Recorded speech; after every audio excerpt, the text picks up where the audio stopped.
Ninakusalimu popote ulipo, shabiki wangu, hujambo? Hali ya taharuki ilitanda ghafla katika mkutano uliokuwa unahudhuriwa na viongozi na wananchi wakati wa ziara ya Waziri Mkuu Tanzania Mwigulu Nchemba baada ya nyoka kuonekana katika eneo la mkutano wake. Nyoka alikuja ghafla kwenye mkutano wa Mwigulu Nchemba, na tukio hili si la mzaha.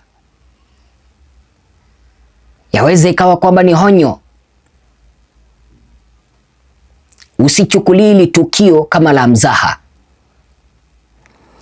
Sasa Mwigulu Nchemba alikuwa ameelekea kwenye mkutano, na tukio hili lilitokea wakati mwanamke mmoja alipokuwa akieleza hadharani malalamiko yake kuhusu kifo cha binti yake kilichotokea hivi karibuni katika mji wa Sumbawanga. Sijui kama unanielewa mpaka hapo. Sasa kwa mujibu wa ripota wetu waliokuwepo eneo hilo, mwanamke huyo alipokuwa anazungumza, alikuwa anazungumza kwa uchungu mno mbele ya umati wa watu pamoja na viongozi wa serikali, kwa sababu kusema ukweli, njia ambazo binti ya huyu mama au mwanamke huyu alivyoaga dunia, kulingana na yeye, anasema kwamba hazikuwa njia ambazo zinaeleweka. Amejaribu kadiri ya uwezo wake kutafuta haki, bado hajaweza kupata.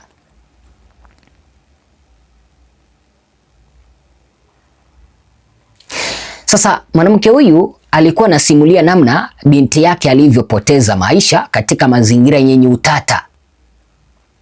Alieleza kuwa familia yake imekuwa ikipitia changamoto nyingi katika kutafuta haki na ukweli kuhusu tukio hilo.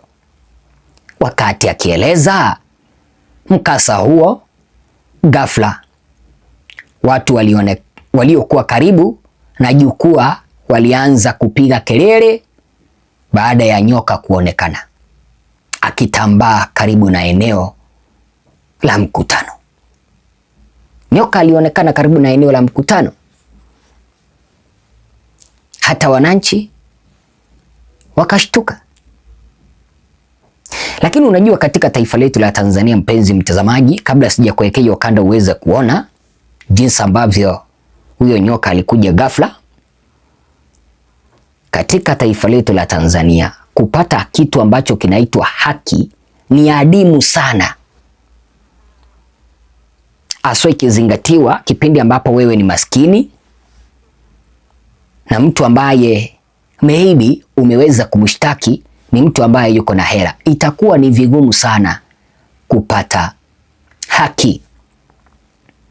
Sasa tukio hilo, mpenzi mtazamaji, liliweza kusababisha vurugu ya muda mfupi,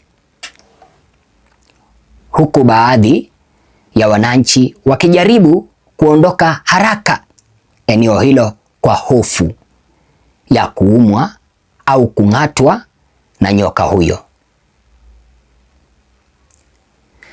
Sasa walinzi waliokuwa hapo pamoja na baadhi ya wanachama ama ukipenda wananchi walichukua hatua za haraka kuhakikisha kwamba nyoka huyo anaondolewa ili kurejesha hali ya utulivu katika mkutano huo.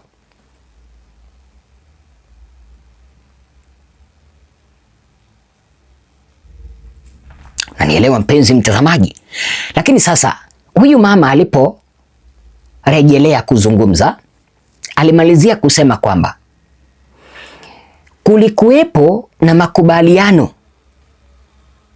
yaliyoafikiwa baada ya mchakato wa kisheria alipofungua kesi mahakamani, ambapo familia husika ilikubali kulipa kiasi cha shilingi milioni 4.5 kama sehemu ya suluhu ya mgogoro huo.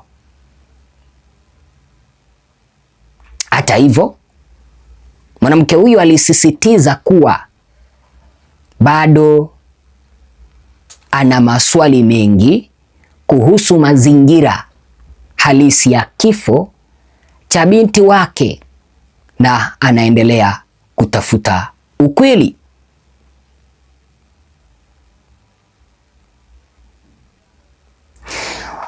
Sasa kulingana na wananchi wawili watatu ambao ripota wetu aliweza kuzungumza na wao, mpenzi mtazamaji, wanasema kwamba yule nyoka, jinsi ambavyo alikuja kwenye ule mkutano, ilizua hofu.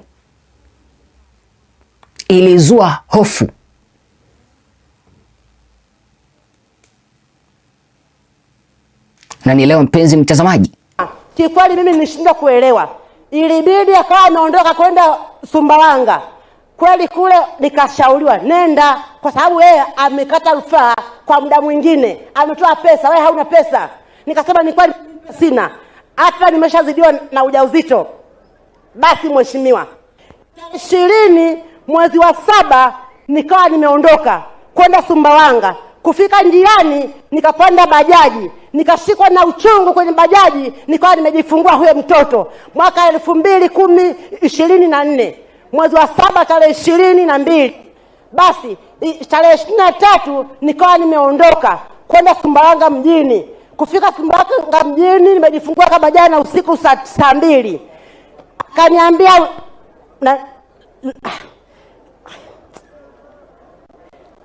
Akaniambia hakimu, wewe mama, mbona umekuja umejifungua jana? Nikamwambia ni kesi imesomwa leo, inatakiwa nije nisikilize, lakini sasa sina nguvu ya kwenda kusimama hapa.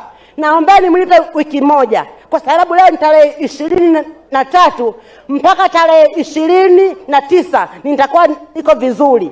Mheshimiwa, ilifikia kweli ile siku mimi nikawa nimeondoka, nikawa nimeenda mpaka mahakamani, mahakama ya wilaya.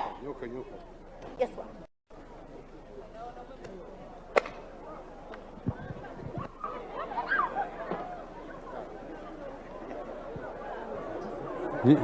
nyoka.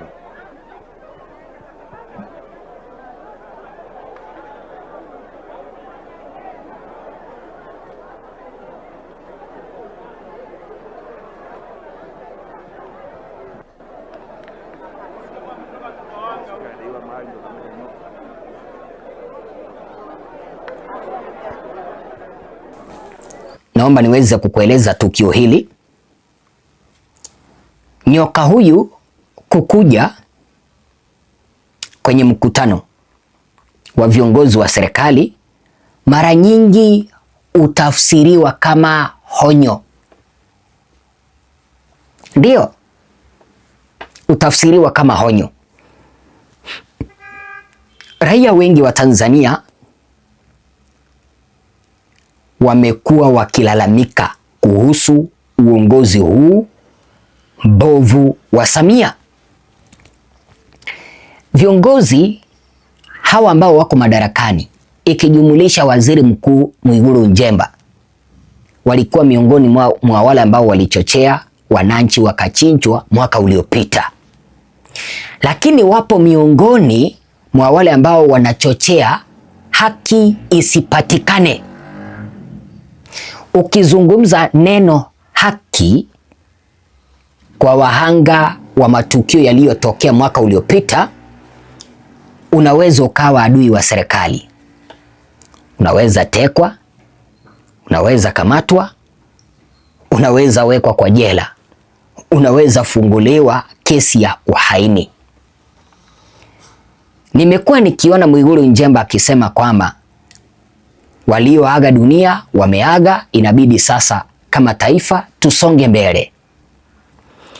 Tutasongaje mbele kipindi ambapo haki haijaweza kupatikana? Sasa tukio hili la nyoka kuja kwenye mkutano yaweza ikawa kwamba ni tafsiri ya kwamba waliouawa haki yao inahitajika. Nyoka kukuja kwenye mkutano, that's a bad omen, ishara mbaya, ishara mbaya kabisa. Hawa viongozi wanawanyanyasa wananchi, hawa viongozi wanaongea maneno ambayo yanawaumiza wananchi.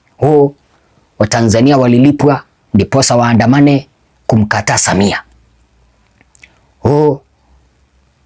Watanzania waliratibu kuondoa Samia madarakani, lakini hawataki kuzungumzia jinsi ambavyo wananchi waliweza kutolewa uhai. Huyu nyoka alivyokuja kwenye ule mkutano alikuwa ni ishara ya onyo kwamba lazima haki ipatikane.